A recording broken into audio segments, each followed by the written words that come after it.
Hello everyone, today I've got something a little bit different than your normal scheduled random speed build I post every now and then. This is a different kind of bot which I'm experimenting with, and this is the first version of whatever you want to call this. I never picked out a name for it because I'm not too sure what I wanted to achieve. But I'm just experimenting with this bot and it's quite interesting, let me tell you that. So I made a brick and it's very hard to kill. Mostly because it's a land ship, because it has so many cubes, and the other part is nobody knows where the pilot seat is. And I can switch it around in here because I have a prism mesh, or not a prism mesh, but just a prism / Triforce area in here, along with the cube mesh, because I don't want to go and buy a bunch of prisms just to be a tiny bit more effective. And besides, just a regular cube mesh does just fine. And it increases the size huge amounts by having a mesh with cubes instead of just a prism mesh, which is a much smaller target. This way, it just poses a bigger threat to people, and it can protect friendlies quite nicely. Now, some might say that these won't get knocked off, the plasma will get knocked off, but they don't. They actually are quite protected because most bots, they're tiny bots with, electroplates and hovers, and they try to get down under you. And what usually happens is they get stuck, they get flipped, or I push them aside and then I shoot them. And it's very hard for them to actually get the turrets or SMGs, hovers. I guess I could put rails on here too, huh? So anyways, this bot works very differently from the others. It's more like a tank. You actually want to take damage. You don't want to take unnecessary damage, mind you. You want to protect your teammates. You're basically the health of your teammates. They can move around and flank, they can get behind you. Basically, this is a meat shield. Instead of blabbering on how amazing and awesome this is, I'm just going to show you some gameplay.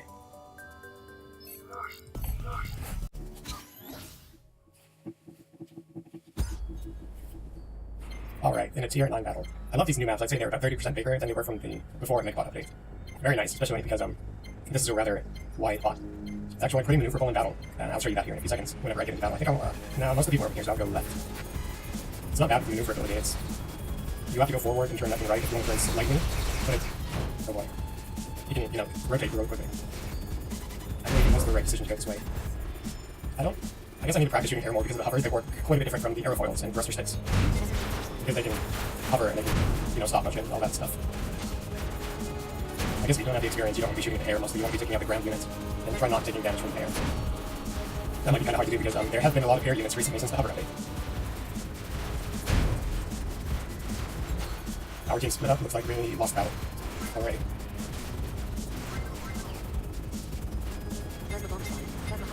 If that SMG and the plasma over there would stay over here with us, maybe we can regroup and flank their position and get a better angle on them. But, they can deal with it against the enemy team. They've flanked us pretty well over here, taking out some stranded units. And he's getting wrecked so hard. Let's see if I can, yeah, he got it. Maybe one more? Where did that shot come from? I think there was a guy above the iceberg, yep. Gotcha. Sir, you cannot do much damage like that.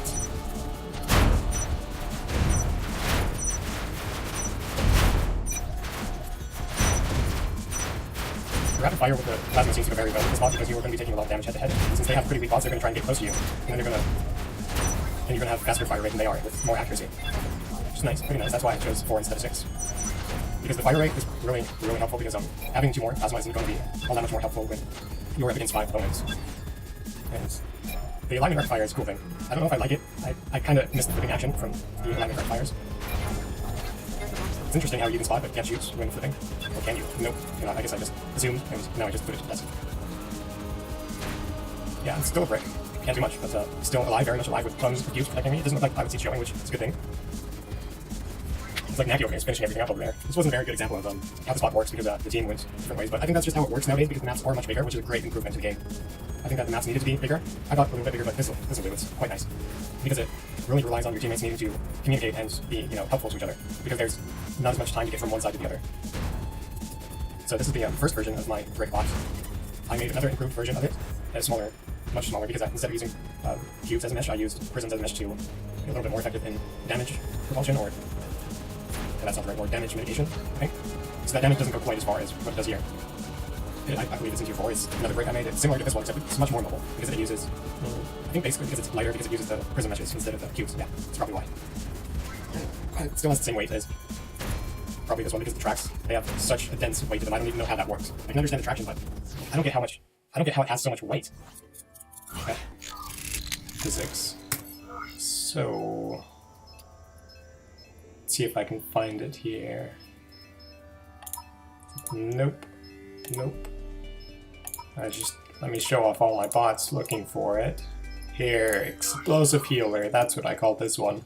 This one's a tier 5. Oh yes, I use tier 4 cubes and prisms because it's just too OP. It has to be in tier 5 with tier 4 cubes.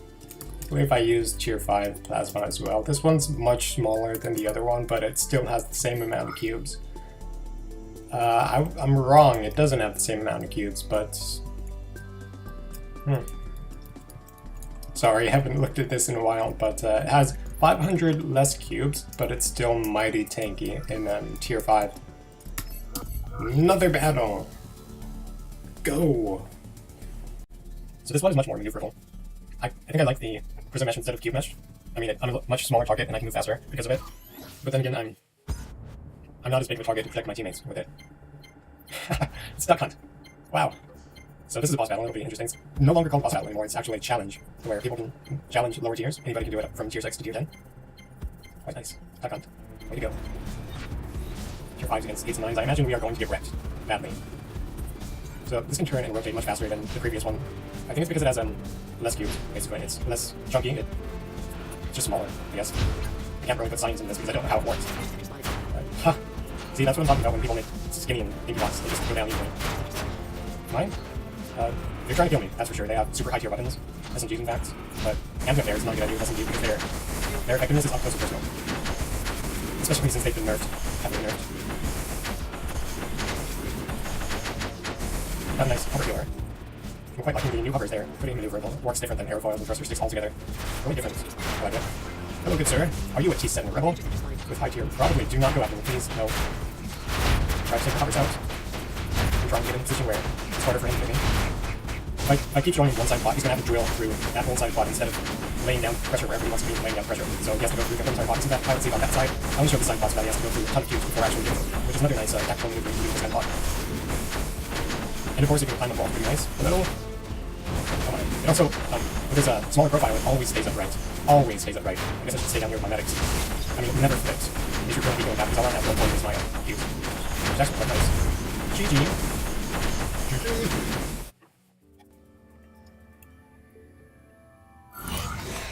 So playing with this kind of bot is different from playing, you know, with your scouts and snipers and all that other stuff. It's a really different kind of genre of types of bots because you're playing with the different mindset of being a tank, which people don't usually do.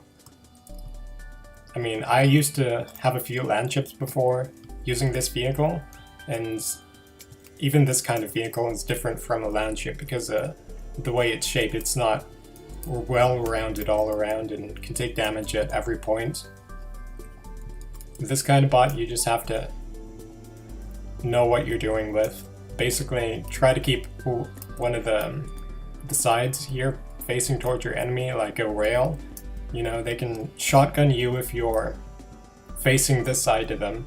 They can pretty well shotgun you, but when you turn this side of them, it's going to have a really cool effect where your profile is super small, and that means that the SMGs can't just hold down the fire. They're gonna have to slim down their firing rate. Yeah, so you know, that's about it. So see you next time.